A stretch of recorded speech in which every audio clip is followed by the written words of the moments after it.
My calendar manages my time, Todoist manages my tasks. But underneath both those tools, supporting both of them, is Evernote, possibly one of the most powerful note-taking tools on the market today. And today in this episode, I'm going to show you how it supports both my calendar and Todoist and why Evernote is such a brilliant tool. Okay, so what I'm going to do is I'm going to start with Evernote's home page, or as I like to think of it, my dashboard. So as you can see right here, I have my dashboard set up so that the three most important areas for me in terms of supporting my other tools are my shortcuts, because this is where things that I will need to access rapidly, more often than not. I've got my calendar, which actually I don't use. I'm just putting it there to show you that this is something that you can do. I don't actually use it because I already use a proper calendar. I don't necessarily need to see this in here. I've got my tasks. Now, I did mention at the opening that I use Todoist as my task manager. Now, my tasks in Evernote have a very specific purpose. This is my CRM system. This is where I will put my coaching calls. So whenever I'm working with my coaching clients, which is a notebook here, which I'm afraid I can't show you because it's got personal information in there. But I've got some here. I've got some samples here. So let's have a look at Corinne Defoe. So what I can do is I can double tap on that. It will open up and I can go into the note directly from here.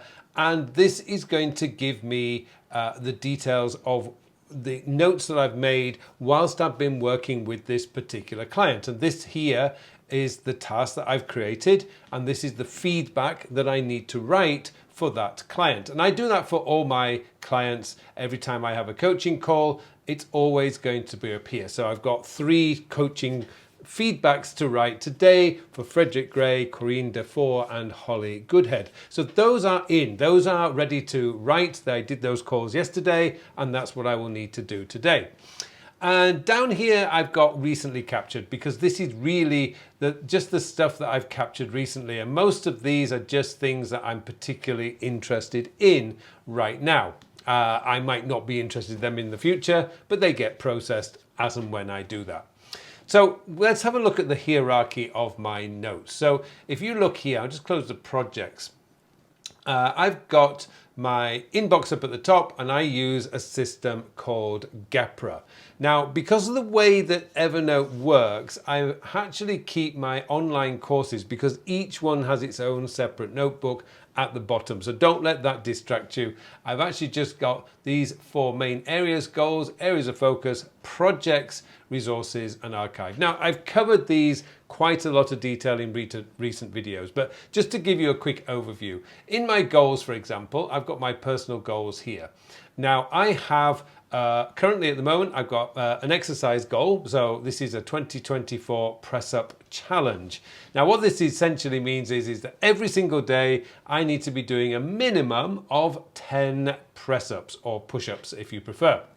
And what I've got here is I've got a link here to a Google Doc, a Google Sheet if I want to use it. But the real one that I'm using is something that goes in from iCloud. So I'm clicking on that. That's going to open up my iCloud document here. So I can just quickly double tap on that.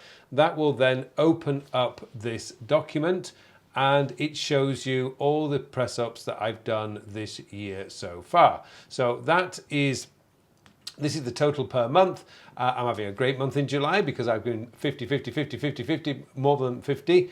These little boxes here are indicating where I am in the year. So apparently on the 2nd of July, that was halfway through the year, and I haven't missed a day. So this was 50 days, this was 100 days, this is halfway through the year, and this is 150 days. So these are the boxes that I'm actually putting in there. So that's how I can track my goals. So I see my goals area as an area from which I track things. I track my weight every week, I'm tracking my savings, and of course I'm tracking the goal that I have on fitness, which is to do this push-up challenge. So that's where that goals comes in. Now my areas of focus are very, very personal, but these are the 8 areas that I use every day.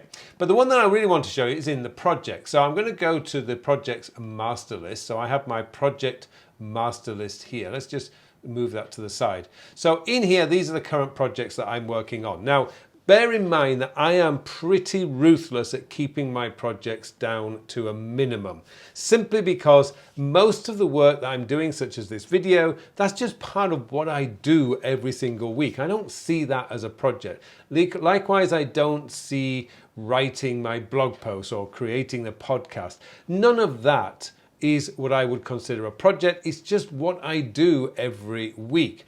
But these here are unique. These are the things that are actually quite unique. So I've done very well so far because these things are already completed. In the book, Your Time, Your Way, which you may have seen at the opening, that is all published and complete. My current business project, if you like, at the moment is to hire a YouTube video editor. And I'm going to make the final decision by Monday, or it's going to start by Monday. At the moment, I'm interviewing candidates. I need to make a decision on Saturday, and I have a link to the project note, if you like, right here, which is the video editor questions that I'm asking in the interview. I can go back to my master project list from there, and I can.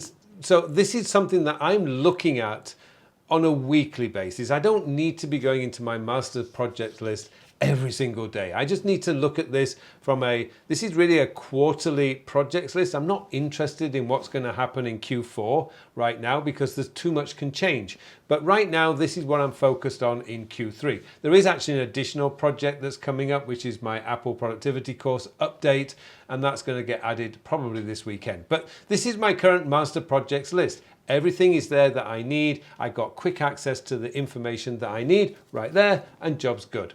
And so let's go back to my homepage.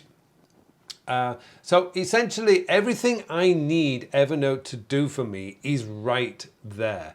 It's everything what I need would be in my shortcuts. So I can put everything that I want in my shortcut. So all the notes from writing the book, Your Time, Your Way, is right there. I've got my anchors, which is all the banking details that I need and stuff like that. That's all in there.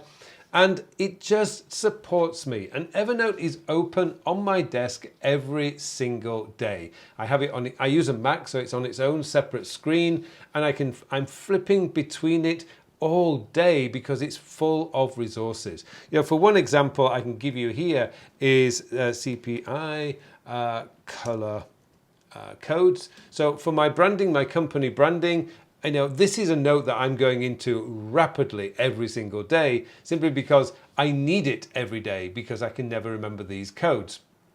So there's all sorts of information that I put in here that I'm accessing all the time. So there you go. I just wanted to give you an overview of how Evernote fits into my overall system. So my calendar is managing my time.